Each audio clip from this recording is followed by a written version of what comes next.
Listo, muy buenas noches a todos. Bienvenidos a una nueva charla del Grupo de Interés en Medicina Interna, IMIC. Y hoy vamos a tener una nueva charla de este ciclo de urgencias. Hoy vamos a hablar de sepsis. Van a estar con nosotros Laura Narváez, Dana Verano y Juan Diego Satizabal. Entonces, bueno, muchachos, ya pueden comenzar. Buenas noches a todos, muchas gracias por asistir a la charla. El día de hoy nos corresponde abordar un tema que es grande y que todo médico general, en especial cuando se enfrenta al servicio de urgencias, debe conocer y debe de saber cómo tratar, y que además pues supone una implicación económica grande para el servicio de salud, en especial en pacientes mayores. Esta revisión intenta dar conceptos básicos sobre sepsis e incluir los aportes más importantes dados por la guía de Surviving Sepsis del 2022. Vamos a encontrar una introducción, epidemiología, fisiopatología, tamizaje y diagnóstico. Tratamiento: nos basamos en el control de las infecciones y la reanimación, y un caso clínico que les vamos a exponer más adelante. Siguiente, por favor. Entonces, ¿qué es la sepsis? La sepsis es un síndrome clínico caracterizado por anormalidades fisiológicas, biológicas y bioquímicas causadas por una respuesta desregulada del hospedero frente a una infección. Sepsis 3, el cual es el Congreso Internacional que se realizó en el 2016, define esta como la disfunción orgánica potencialmente mortal causada por la respuesta, que bien puede ser mayor, desregulada, del huésped a la infección. Esta puede ser mayor o puede ser menor, donde el cuerpo pues empieza a atacar células normales, además de la infección o el sitio de la lesión, o bien en un panorama más aterrador, puede que el sistema inmune renuncie. A continuación, pues se presentan algunas definiciones, que si bien pues han cambiado a lo largo del tiempo, siguen siendo aplicables a la hora de definir el estado pues del paciente. El primero es SIRS, o síndrome de respuesta inflamatoria sistémica. En 1991, la sepsis fue definida como la presencia de SIRS, un concepto donde básicamente el paciente está febril, taquicárdico, taquipnéico y con leucocitosis o leucopenia como respuesta a diversos eventos que no son exclusivos de una fuente infecciosa, tales como la pancreatitis, el trauma, el choque hemorrágico, las quemaduras y pues entre otros. La sepsis en el 2004 fue definida como SIRS más foco de infección conocido, definición que posteriormente fue abolida. Actualmente, dando, como pudimos ver en la diapositiva anterior, gran importancia al compromiso sistémico y orgánico, lo que nos indica que la sepsis requiere de una intervención para mantener la homeostasis, tal como la presión pues, arterial media o la producción de orina. El compromiso orgánico no requiere de SIRS para definirse como sepsis, pues el concepto de este último puede presentarse en la mayoría de los pacientes ingresados a UCI e incluso frente a estados de estrés como el simple hecho de correr. Además, se ha encontrado que entre un 10 al 12% de pacientes en UCI con sepsis pues no presenta SIRS, lo cual es un concepto muy importante. El shock séptico, por su parte, es un subconjunto de la sepsis, en el cual esta población presenta un aumento de su mortalidad, como se indica, pues un aumento hasta del 40%, asociado a compromiso multiorgánico, con anormalidades circulatorias, metabólicas y celulares que conducen a una hipotensión refractaria a la administración de líquidos intravenosos, con requerimiento de vasopresores y con hipoperfusión tisular. En la siguiente diapositiva podemos ver arriba pues una imagen de sepsis 2 que, si bien no es útil para definir el concepto actual de sepsis, nos muestra claramente cómo la SIRS puede ser producida por diferentes causas.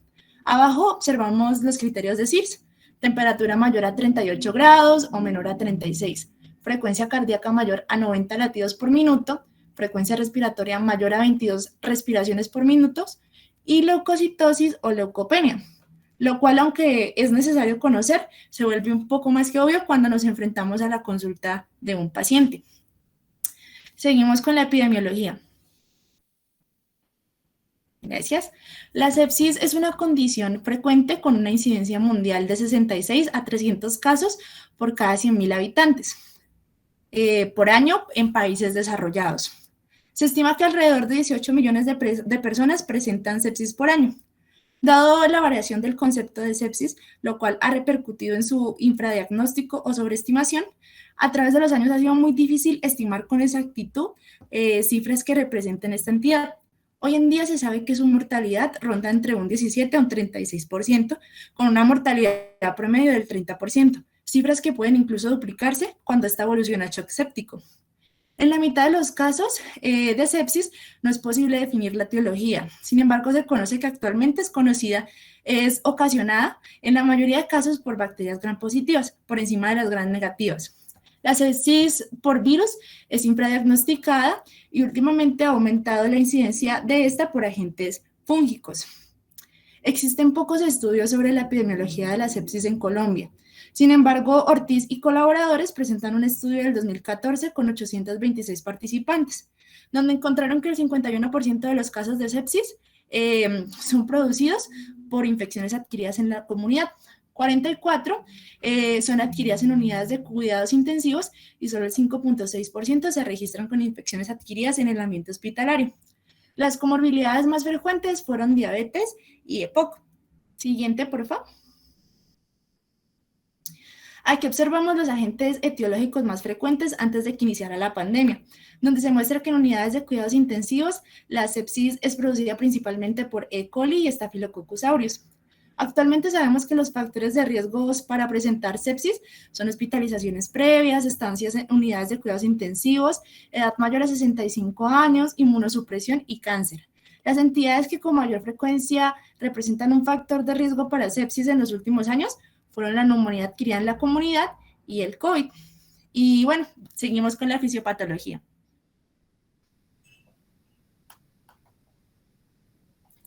Bueno, entonces ahora para hablar de fisiopatología, lo primero que vamos a ver es la respuesta inmune habitual para tener como un contexto de cómo cuando esta se exacerba va a producir pues una sepsis.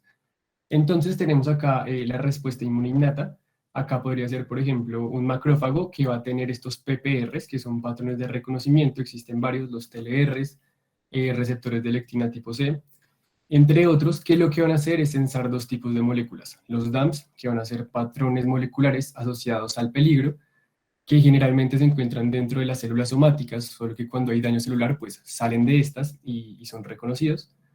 Y los PAMs, que son patrones moleculares asociados a los patógenos, que son componentes de los microorganismos normalmente.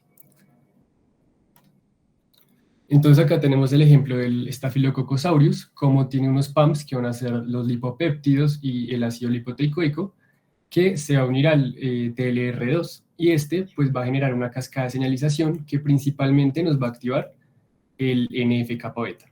Ese NF-kappa beta nos va a promover genes que van a actuar, o bueno, van a generar moléculas proinflamatorias, interleuquinas, bueno, entre otras. Las principales clínicamente van a ser interleuquina tipo 1 y factor de necrosis tumoral.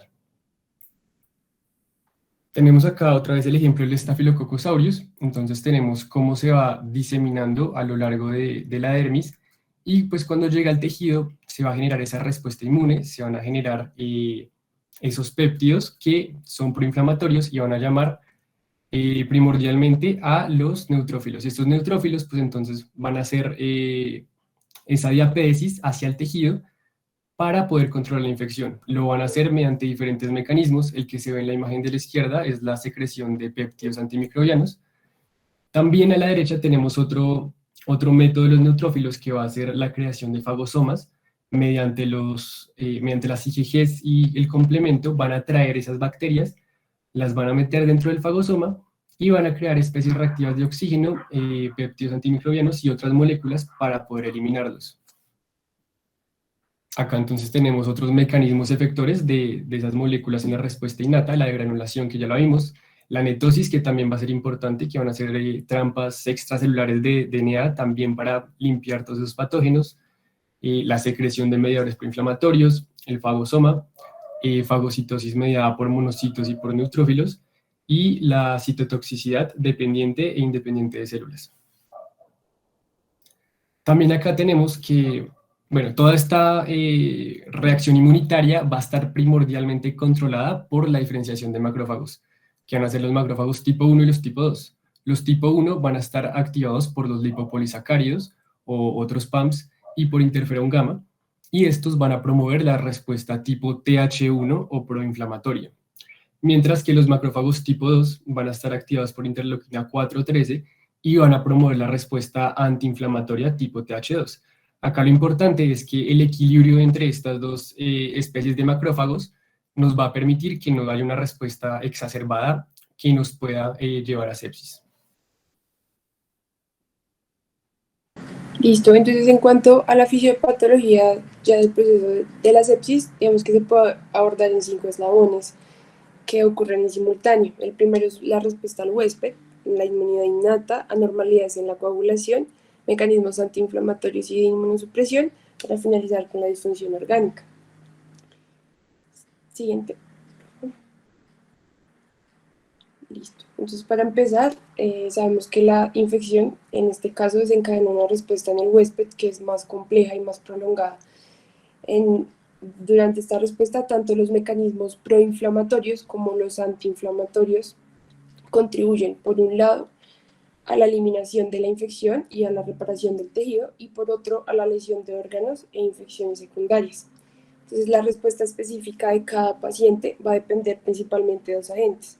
El primero es las características relacionadas al agente etiológico, pues como su carga y virulencia, y el segundo, lo que suprime la transcripción de genes de citoquinas proinflamatorias, mermando la inflamación. Asimismo, mediante el eje hipotálamo hipófisis adrenal, la glándula adrenal produce pues en esta situación de estrés catecolaminas y cortisol que van a coayudar a esa acción antiinflamatoria. En cuanto a la inmunosupresión, se ha descrito que en pacientes en sepsis que digamos que sobrevivieron a esa sepsis temprana pero siguen en unidades de cuidados intensivos, pues tienen una marcada inmunosupresión.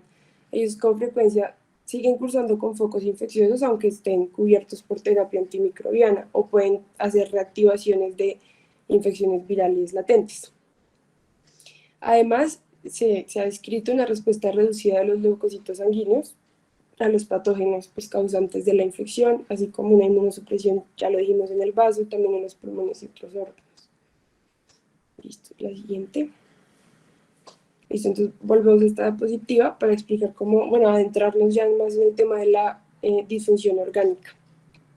Vemos que el proceso clave es una disminución en la oxigenación tisular, y esta se ve marcada por una hipotensión arterial, por una trombosis, por trombosis microvasculares y deformidad reducida en los glóbulos rojos. Asociado a esto también tenemos que por esta pérdida en la barrera, aumento en la permeabilidad vascular, pues vamos a tener un edema intersticial en los tejidos, y como tercer fenómeno, digamos que aumenta esta disminución de la oxigenación en los tejidos, está el daño mitocondrial, que te secreta de nuevo alarminas, con las que vimos arriba que perpetúan ese ciclo de la inflamación. Siguiente. Listo, entonces digamos que un resumen a grandes rasgos para entender qué es lo que pasa en este shock séptico, shock distributivo, tenemos que el proceso está marcado por una hipovolemia efectiva. Esta hipovolemia se dio principalmente por ese daño a la barrera endotelial, que ya vimos que es como el marcador de la fisiopatología. Eso deriva en un edema intersticial, por eso una hipovolemia efectiva. Además, los pacientes en esta condición pues tienen una disminución en su ingesta y un aumento en las pérdidas insensibles. Entonces, dada esta hipovolemia efectiva, lo que hace el organismo es redistribuir el flujo a los tejidos, por eso es un shock distributivo. O sea, en la redistribución llega pues un menor suministro a los tejidos como pulmones, hígado, riñón, cerebro, pues a todos los tejidos, y eso va a terminar en una disminución del aporte o el transporte de oxígeno sistémico y regional. Entonces es como un evento dependiente, ¿no? Por el otro lado, la sepsis está marcada por un aumento en el metabolismo y aumento en el gasto energético. Hay una proteólisis, aumento de la gluconeogénesis. Eso termina en un aumento del consumo global de oxígeno. Entonces, los tejidos necesitan más oxígeno, pero tienen un menor transporte, pues porque hay una hipovolemia en todo el organismo. Entonces, como que estos dos eventos sumados van a terminar en una deuda de oxígeno tisular. Y este es como el evento central en la génesis del síndrome de disfunción multiorgánica. Entonces, aquí abajo encontramos una gráfica, ¿sí? Que nos da la relación, que nos muestra la relación entre el aporte y el consumo de oxígeno.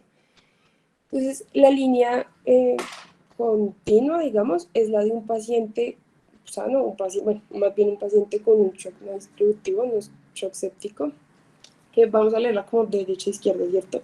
Entonces, en esa primera parte es donde tenemos un metabolismo aerobio, digamos que una relación normal, bifásica, donde el consumo de oxígeno, digamos que no está dependiendo del aporte de oxígeno, pero llega a un punto crítico donde la extracción es insuficiente, entonces sí se hace dependiente el consumo del aporte y empieza un proceso de anaerobiosis e hiperlactatemia para finalizar pues con la muerte celular. Mientras que en la línea punteada vemos que pues ocurre el mismo proceso, pero en un paciente con shock séptico, o pues con un shock distributivo, y ese punto crítico, primero pues el VO2, o sea, el consumo de oxígeno tiene valores mucho más altos que en un paciente sin esta condición, y el punto crítico llega pues más tempranamente.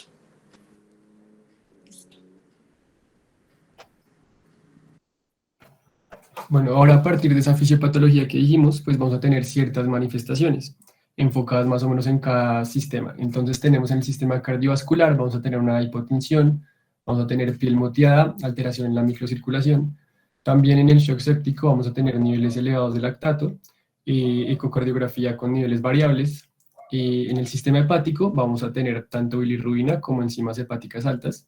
En el sistema renal podemos tener tanto liguria como anuria, creatinina alta, BUN alto y otros también biomarcadores altos. En el sistema neurológico vamos a tener alteración de la conciencia, mediada principalmente por la confusión y por la desorientación.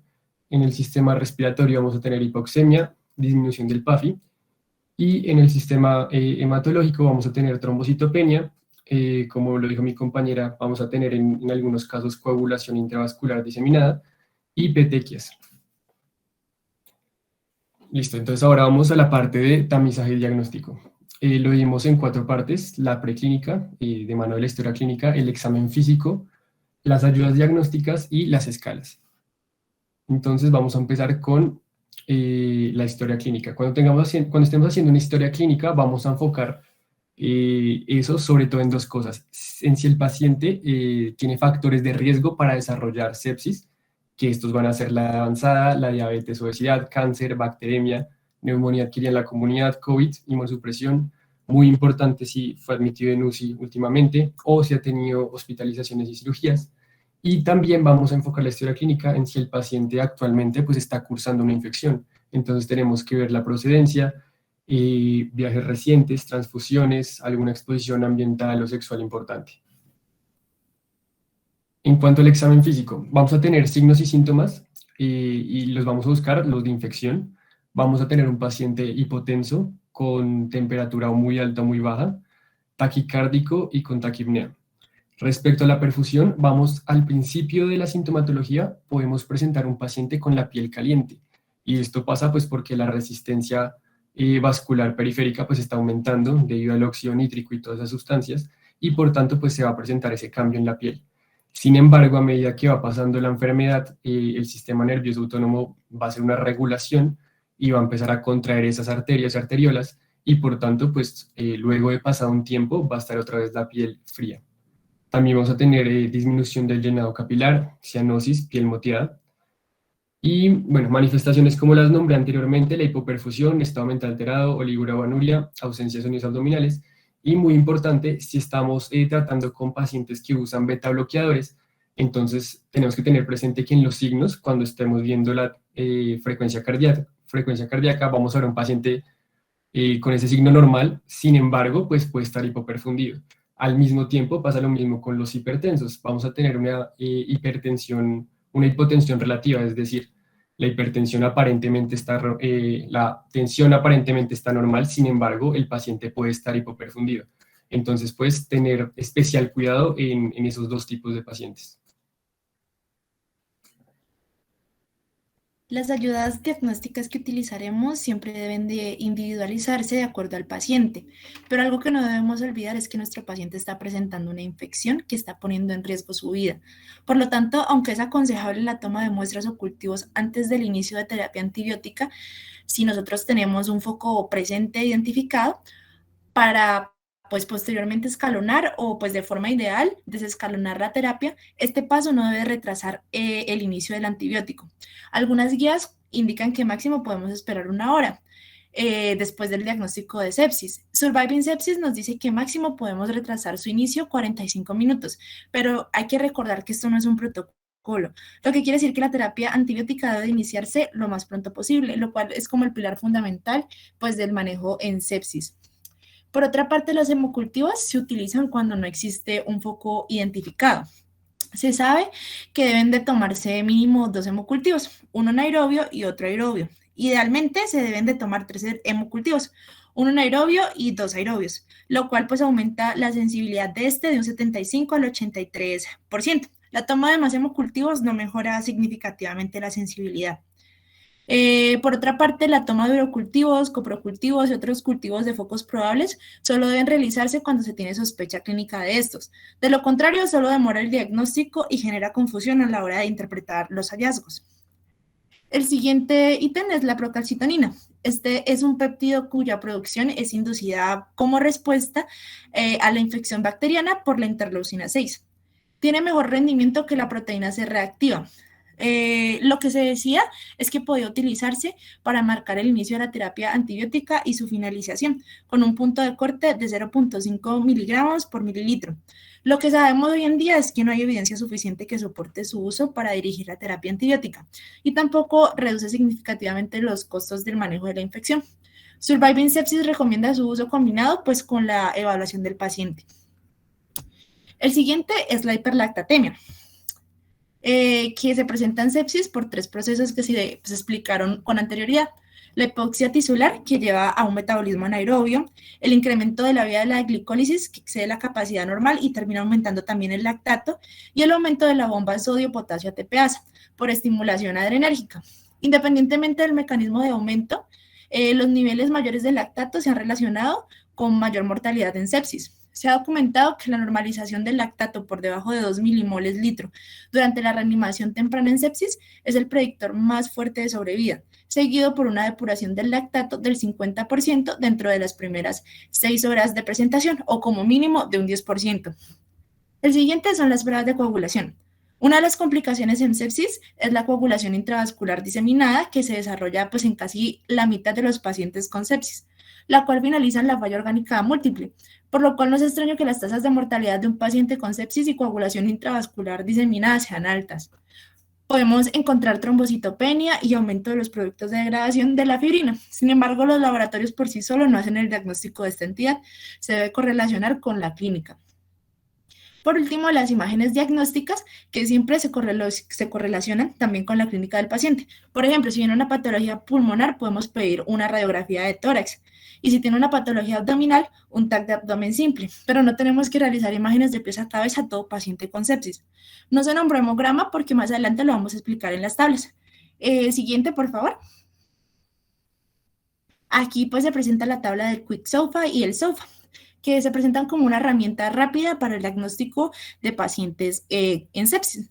El Quick SOFA nos marca la escala de Glasgow menor a 13 puntos, una tensión arterial menor a 100 milímetros de mercurio y una frecuencia respiratoria mayor a 22 respiraciones por minuto. Si tenemos 2 de estos ítems, pues podemos sugerir que el paciente está en un estado de sepsis y debemos de pedir pues un panel de parasepsis a fin de poder realizar la escala de SOFA, que como ustedes pueden ver, evalúa la respiración por medio de la PAFI, la coagulación por medio de las plaquetas, el estado hepático por medio de las bilirrubinas, a nivel cardiovascular por medio de la tensión arterial, el sistema nervioso por la escala de Glasgow y a nivel renal por medio de la creatinina o flujo urinario.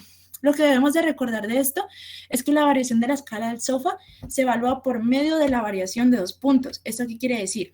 Que que si nosotros nos llega un paciente con una enfermedad renal crónica, un paciente con cirrosis, no nos sirve de mucho pues pedir unas pruebas renales o hepáticas a menos que sepamos con anterioridad cuáles son los valores previos de este paciente. Si no, pues no vamos a tener un cambio real y no va a haber una variación de 2 puntos. Eso es algo que debemos de recordar para poder interpretar el SOFA. Y la otra cosa que debemos de recordar es lo que debemos de pedir para poder realizarlo. O sea, unos gases arteriales, un hemograma donde se muestren plaquetas, un panel hepatobiliar y la función renal. Y siguiente. Bueno, aquí tenemos la tabla del NIOS y el MUSE, que como tal son unas escalas que se pueden rellenar en el triage y pues porque la Surviving Sepsis nos dice que tienen un mejor rendimiento que el Quick SOFA para identificar a los pacientes con posible sepsis. Sin embargo, aquí lo importante es que ante la sospecha pues pidamos un panel de sepsis para poder identificar rápidamente al paciente que puede presentarlo y darle el manejo lo más pronto posible. Listo. Bueno, entonces por último vamos con el tratamiento y vamos a empezar con el manejo de las infecciones.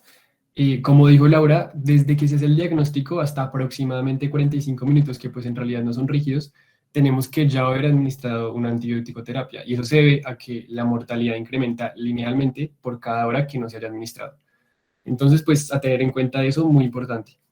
En cuanto a los pasos, lo primero que deberíamos hacer como tal sería controlar la fuente si es que la hay, es decir, si hay un catéter infectado, pues entonces lo retiramos, si hay un absceso lo drenamos y así en general.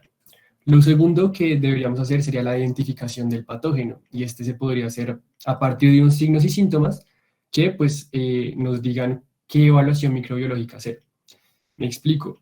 Si tenemos, por ejemplo, signos y síntomas pulmonares, respiratorios, pues entonces vamos a ver cuáles son esos agentes etiológicos más posibles dentro de ese tejido. Entonces vamos a hacer la evaluación microbiológica teniendo en cuenta la Klebsiella neumonía, Escherichia coli, Streptococcus neumonía, así en general. Y por último, iniciaríamos la antibiótico-terapia, que pues muchas veces no vamos a tener ya el patógeno aislado, entonces tenemos que hacer ese régimen antibiótico basado en otros factores. Entonces, la elección de ese antibiótico se va a basar en factores como, por ejemplo, la historia clínica. Tenemos que ver los antibióticos recientes que ha tomado el paciente, qué microorganismos con que se ha infectado recientemente, el contexto clínico, por ejemplo, que si es una infección probablemente adquirida en la comunidad o en el hospital, si tiene comorbilidades como diabetes, falla orgánica, defectos inmunológicos, y el contexto epidemiológico también muy importante, qué prevalencia tiene ese posible organismo, dónde estamos, y qué patrón de resistencia también tiene ese posible organismo. Aquí recordar que la administración del antibiótico pues es complejo, hay que tener en cuenta muchas variables, pero sobre todo pues es personalizado al paciente. Bueno, seguimos con la reanimación del paciente, que pues va a estar guiada por la administración de líquidos intravenosos cristaloides, siempre y cuando este tenga pues signos de hipoperfusión. No se utilizan líquidos coloides. Se realiza antes de las 3 horas con bolos de 30 cc por kilogramo por bolitos de 500 cc, mirando la respuesta y pues evitando encharcar al paciente. Es mejor poner lactato de Ringer a fin de evitar la hiperclolemia, entonces se prefiere por encima de la solución salina. En especial, pues hay que poner atención a pacientes con falla renal. La respuesta se debe monitorizar para saber realmente qué está pasando con nuestro paciente, para saber si está funcionando la reposición por líquidos o si debemos de utilizar vasopresores. Para entender pues esta monitorización vamos a pasar a la siguiente diapositiva.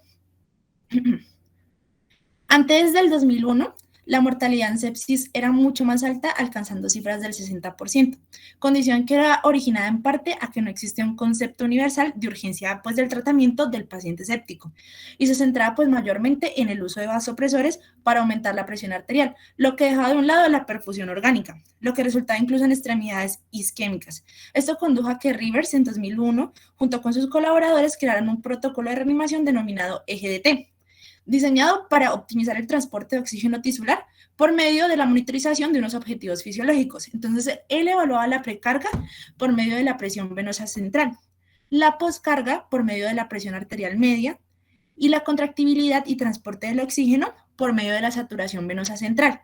Esto guiaba el uso de inotrópicos y la aplicación de transfusiones. Todo esto pues cumpliendo estas metas que se presentan.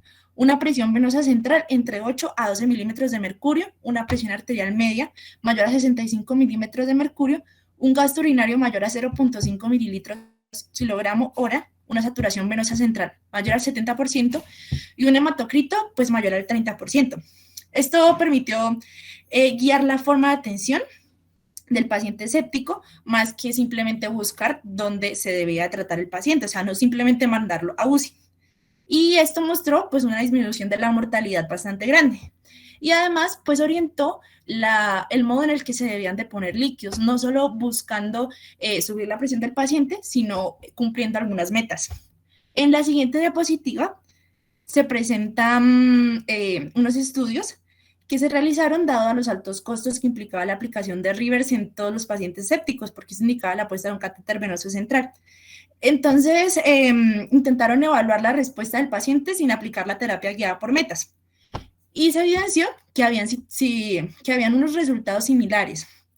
Pero pues esto no era del todo cierto. Esto porque realmente ya las personas sabían que el Rivers funcionaba, entonces no iban a dejar de aplicarlo para pues hacer estos estudios. Pero sí dejó algo, la aplicación de estos ensayos.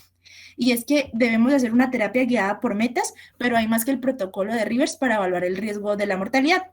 De ahí que aparezcan otros nuevos parámetros. Porfa, ¿te devuelves 2 diapositivas?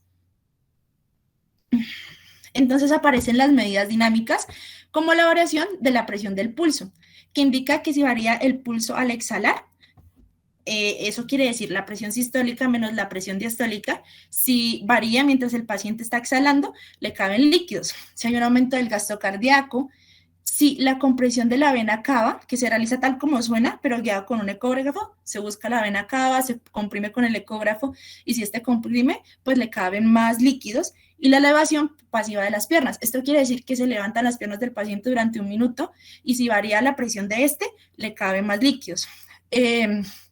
Son unos parámetros más certeros y que indican de una mejor manera que la reanimación pues está funcionando y que el paciente aún resiste más líquidos. Si él no mejora y ya no le cabe más líquidos, pues se debe iniciar el manejo vasopresor. Además de esto, pues también hay que evaluar las ventanas de perfusión del paciente. Entonces, hay que recordar que la sepsis se presenta como un shock distributivo, por tanto, va a ocurrir vasodilatación. Si mi paciente es refractario al manejo de líquidos instaurados de los vasopresores y ojalá por medio de un acceso venoso central. La norepinefrina tiene un efecto fuerte especialmente sobre los vasos, por tanto será el fármaco de primera línea. Puede utilizarse epinefrina, pero debe tenerse en cuenta los pacientes pues, con riesgo de arritmias. Si no mejora, puedo ponerle vasopresina como segunda línea. Y si no mejora, tengo que empezar a pensar que el problema se origina por daño en el corazón a causa de la sepsis. Entonces voy a utilizar un inotrópico como la dobutamina. Si el shock séptico es refractario a todas las medidas que hemos aplicado, podríamos ayudarnos del uso de hidrocortisona, 200 miligramos intravenosos días o 50 miligramos cada 6 horas, pero la evidencia aún no está muy clara sobre su efectividad. Siguiente, por favor. Listo. Entonces tenemos otros parámetros que se deben evaluar. Uno de esos sería el transportador de oxígeno, como la hemoglobina. Entonces tenemos que tener presente que debemos de transfundir cuando se tiene una hemoglobina por debajo de 7 o una hemoglobina por debajo de 9, si se presenta isquemia miocárdica o sangrado activo. Del mismo modo también se puede reanimar, se puede transfundir si el paciente ya se le aplicó todos los esquemas de reanimación y no responde. Entonces el único ítem que podríamos cambiar sería la hemoglobina. Las plaquetas se deben poner de acuerdo al riesgo de sangrado o su presencia. Las metas de glucosa son por debajo de 180 y no menos. Se pone insulina y se espera metas de más o menos 140 a 180. Y pues se debe recordar que la hipoglicemia empeora el pronóstico. La tromboprofilaxis se debe poner en todos los pacientes sépticos a fin de evitar la trombosis venosa periférica y ojalá con heparinas de bajo peso molecular. Y por último, se debe de evitar la nutrición parenteral porque aumenta el riesgo de infecciones. Se debe dar nutrición enteral lo más pronto posible. Y pues eso sería más o menos todo lo que encontramos relevante de reanimación que nos indica la guía de Surviving Sepsis. Listo, para finalizar vamos a hacer un ejercicio muy corto y muy práctico, no es como escribir el plan detallado del paciente, pero sí como un caso que nos permite aproximarnos más como una presentación de la vida real. Entonces, dale, siguiente, listo. Entonces tenemos a una paciente femenina de 35 años, de ocupación médica, natural y procedente de Bogotá, que es reconsultante y como motivo de consulta en esta segunda atención es no me pasa la fiebre. La enfermedad actual es un cuadro clínico de 7 días de evolución, consistente en picos febriles cuantificados en hasta 40 grados, asociados a poliartralgias desimétricas pequeñas y medianas articulaciones que actualmente están en disminución, que en días previos consultó a un centro de salud donde presentaba un episodio de disuria, por lo que se recibe un diagnóstico de infección de vías urinarias y un tratamiento antipirético y antibiótico oral sin mejoría del cuadro clínico. Entonces, posterior a eso, hace 2 días, regresa con nosotros por una progresión del cuadro con dolor abdominal difuso de predominio epigastrio que irradia a región posterior inferior del tórax derecho y a hombro ipsilateral, además con disnea de medianos esfuerzos. Listo.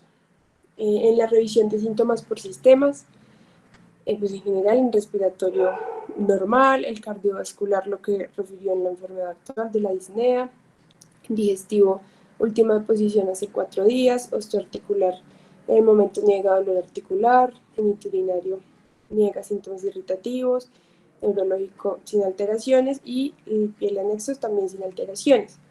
En cuanto a los antecedentes pues, personales, tenemos un antecedente patológico de asma controlado, farmacológicos fructicasona nasal, quirúrgicos, una apendicectomía y una cesárea, tóxicos niega, alérgicos es alérgica a contrastes yodados y a piperacilina tazobactam, ginecológicos pues una gestación, una cesárea y fecha de última menstruación pues, el 25 de su mes anterior.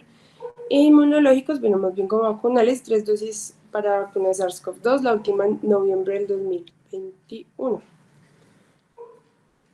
Listo. Entonces, para el examen físico tenemos unos signos vitales de presión arterial 82-53, una presión arterial media de 63, frecuencia cardíaca de 109 latidos por minuto, una respiratoria de 25 respiraciones por minuto, una saturación de oxígeno del 88% al medio y una temperatura en el momento al 38.5 grados.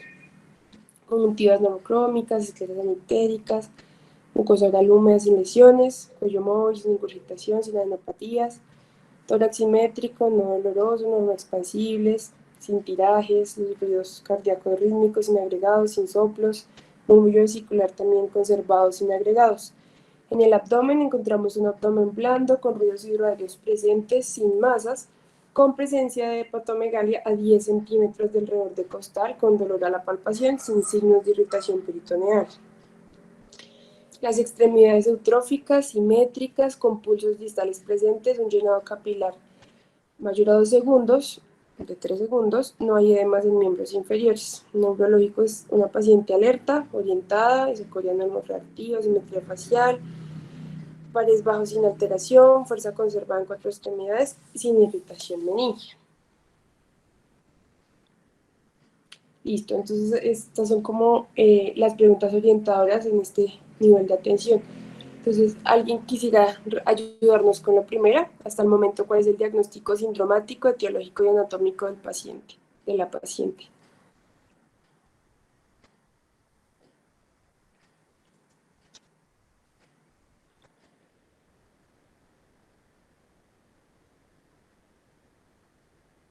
¿No? ¿Nadie? Ay, qué pena, yo tengo una pregunta. Es que al principio, es que no sé, no estaba muy seguro. En el principio dice que la paciente tenía dolor articular, Sí, o pero sea, digamos, en la revisión de sistemas aparece que dice que niega dolor articular. sí, o sea, tuvo un dolor previo que venía en disminución y en el momento pues de la revisión ya había síntomas. Ah, vale. Ok.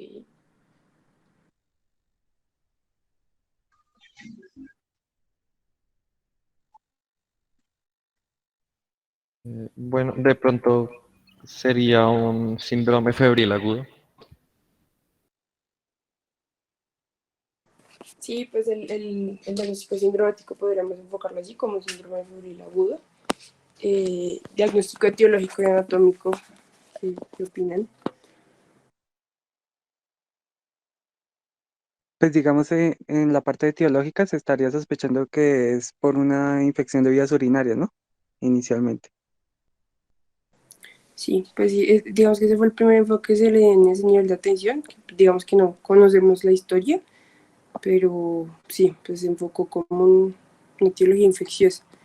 Y pues anatómico, que es el motivo por el cual la hace reconsultar, pues, el síntoma asociado, digamos.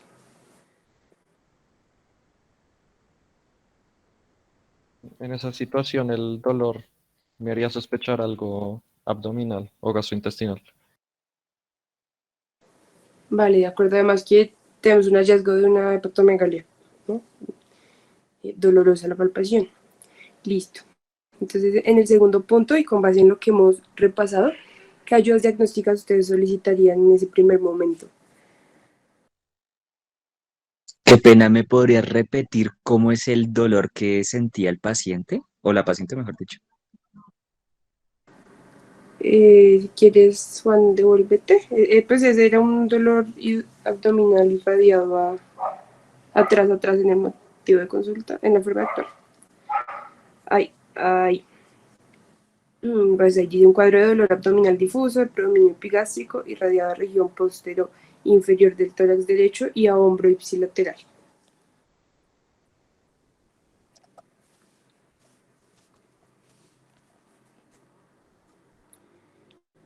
Listo, volvamos si quieres a las preguntas. Ya, entonces, ¿qué ayudas diagnósticas solicitaríamos? Un cuadro Muy bien, médico y un análisis. sí, muy bien, un cuadro mático, un análisis. En el chat dieron un hemocultivo, claro, antes de, ojalá, de iniciar la terapia antimicrobiana.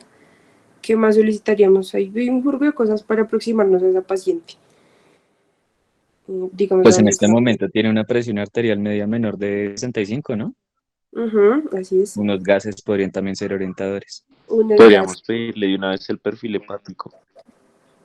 también, sí, muy bien. Bueno, acá nos dicen hemograma, bilirrubinas, creatinina, AST, ALT, gases. Sí, muy bien, perfecto.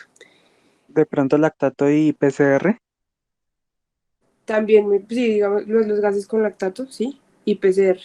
Listo, súper. ¿Y qué medidas terapéuticas tomaríamos en un inicio con esta paciente? Que son como las metas Creo del que tratamiento. asimismo, precisamente por la presión arterial media, mediana 65, pues debemos de garantizar una perfusión de los tejidos. Entonces podríamos empezar con reanimación. Hídrica, excelente. Muy bien, ¿qué más le pondríamos a Pues esto? digamos, es que hay algo y no sé, pero digamos, cuando estaba leyendo el caso, me pareció como que daba indicios de que tuviera una enfermedad autoinmune inicial, porque digamos los picos febriles iban y venían. Y además pues el dolor, la poliartralgia, pues digamos como que daba como esos indicios, no sé. Sí, de acuerdo, pues sí es una posibilidad que podríamos abordar, pero pues ese no sería como el cuadro que la tiene ya en una situación aguda. Entonces, si uno pensara en una enfermedad reumatológica, podrían hacerse estudios de extensión, vamos a más largo plazo, pero por ahora, para solucionar la condición en la que ya está, que ya les vamos a preguntar cuál es el diagnóstico, ¿qué otras medidas tomaríamos? Listo, entonces Juan David dice una imagen abdominal pensando en un... Ay, se me perdió. Una imagen abdominal pensando en un foco infeccioso, tumor por la patomegalia. Sí, de acuerdo. Hay que aproximarnos a las características del foco. Listo. Entonces, dime, Dani. También, bueno, se podría empezar un esquema de antibióticos pensando en la etiología más común de la infección urinaria con un aminoglucósido. Claro, pues digamos que, y como lo vemos en toda la charla, ese es el punto más importante. El antibiótico, ojalá, debería, desde el momento en el que yo diagnostico a mi paciente con shock séptico, empezarse antes de la media hora, 45 minutos, que es lo que nos dice la guía, pero entre más, pues más rápido se inicie el cubrimiento antibiótico, pues va a ser mejor el pronóstico y menor la mortalidad de ese paciente. Entonces, sí, muy bien. Una pregunta con respecto a eso. Entonces, de una podríamos analizar un quick SOFA, ¿no? Exacto, sí, esa es la idea. Muy bien. ¿Y Bueno, cuántos les daría el Quicksilver? es que no recuerdo cuánto estaba la frecuencia cardíaca. ¿Cardíaca o Digo respiratoria? cardíaca y respiratoria. Yo creo que esta. La respiratoria estaba en 25, Bueno, estaba 25 aumentada. ya tenemos un punto. Ujú. Pues no tenemos el de pérdida o bueno, alteración del estado de la conciencia. No, Y tenemos pues lo que está diciendo lo de la presión, entonces ya tendría un quick SOFA de 2. Tocaría hacerle exacto. perfil de SOFA. Y un llenado Eh, capilar mayor a 2 segundos. Exacto, que es más o menos lo que hemos estado como construyendo. Esa es la idea. Entonces, si quieres, adelante.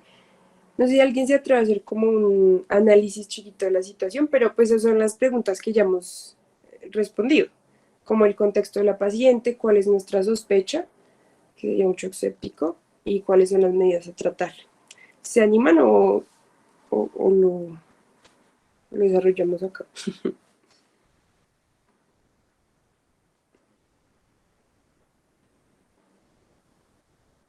si me das un momento, creo que yo lo podría hacer. Bueno, a ver, piénsalo, Dani. Eh,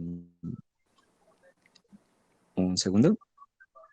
Bueno, entonces tenemos una paciente femenina de 35 años con antecedentes de importancia de un cuadro. Bueno, no sé si en el análisis se tiene que poner el cuadro clínico que está teniendo, pero bueno, con antecedente importante de. Es que recuerdo lo de la fiebre, pero no recuerdo de hace cuánto era. 7 días. Bueno, anteriormente creo que había tenido otra, ¿sí? O estoy mal. Es que no recuerdo muy No, bien la o sea, parte de. el cuadro lleva 7 días con fiebre que no ha sido antipirético ni a la terapia que se le instauró en un inicio contra una posible infección de vías urinarias. Entonces, sí es un cuadro de 7 días de Pues sí, evolución digamos, consistente en de 7 días fiebre. de evolución. Ujú. Sí, un cuadro febril de 7 días de evolución asociado a posible infección urinaria que en consulta al servicio de, bueno, no sé, supongamos nosotros urgencias, eh, no sabría como el mismo caso.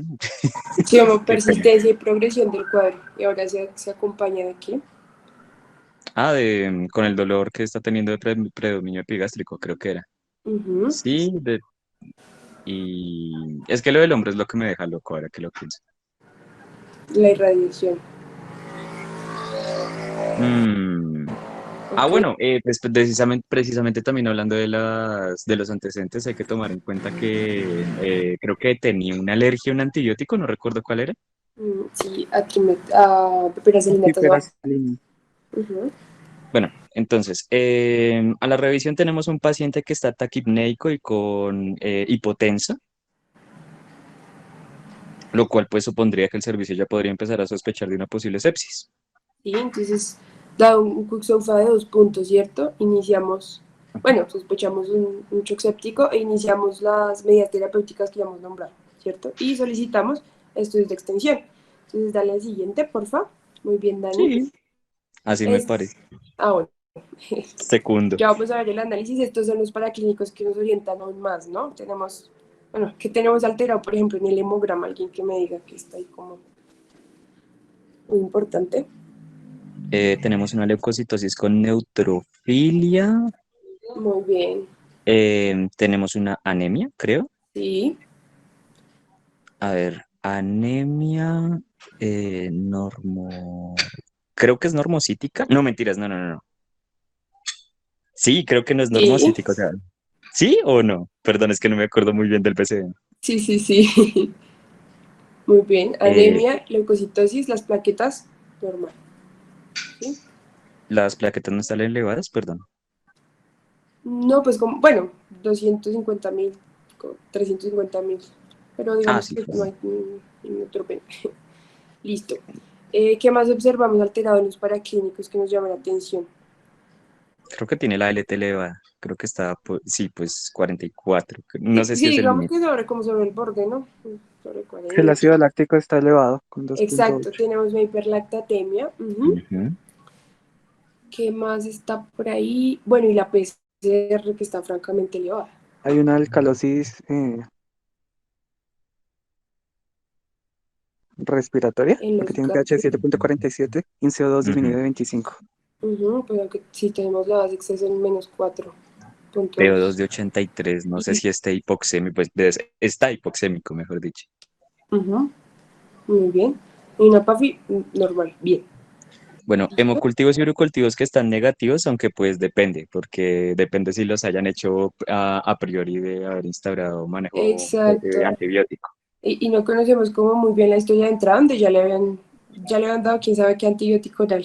Ojalá no le sirva, Ujú. pero sin netas adoptamos. Bueno, listo. Siguiente. Entonces ahora sí tenemos el análisis, que es lo que hemos desarrollado. Una paciente femenina de 35 años, con antecedente de asma controlado, que se presenta con un síndrome febril agudo de 7 días de evolución, asociado a dolor abdominal epigástrico y radiado en banda. Al examen físico con hipotensión, hipoperfusión periférica, hepatomegalia palpable, se calcula un Quick-SOFA de 2 puntos y se recibe un lactato elevado. Por lo anterior, se considera paciente en shock séptico de probable origen hepático. Se inicia manejo por metas de reposición hídrica, se inicia oxígeno suplementario y se ordena toma de cultivos. Se inicia antibiótico terapia de amplio espectro y se solicitan imágenes de extensión para caracterización y posterior control del foco. Entonces ya para que darle la siguiente. Bueno, sí. Eso, un paquete que tengo pendiente. Y se le tomó esta radiografía de tórax que tiene hallazgo de un leve derrame pleural. Sí, está como borrado los senos. Listo. Y el reporte de imágenes, pues tenemos un TAC de tórax, con lo que vimos un escaso derrame pericárdico, escaso derrame pleural bilateral y unos hallazgos como muy específicos, ¿sí? Nódulos subpleurales indeterminados en el lóbulo inferior derecho, con pequeños y escasos focos inespecíficos de obesidad en vidrio esmerilado en el mismo lóbulo. Y la TAC de abdomen, que era lo que nos trae colación, tiene una masa hepática que puede corresponder a un absceso hepático en segmentos 2, 4 y 5 de 215 cc, pendiente de definición debido a la limitante que no se puede usar material de contraste porque vemos que tiene una alergia a materiales yodados. Y listo, chicos. Ese sería el caso súper interactivo.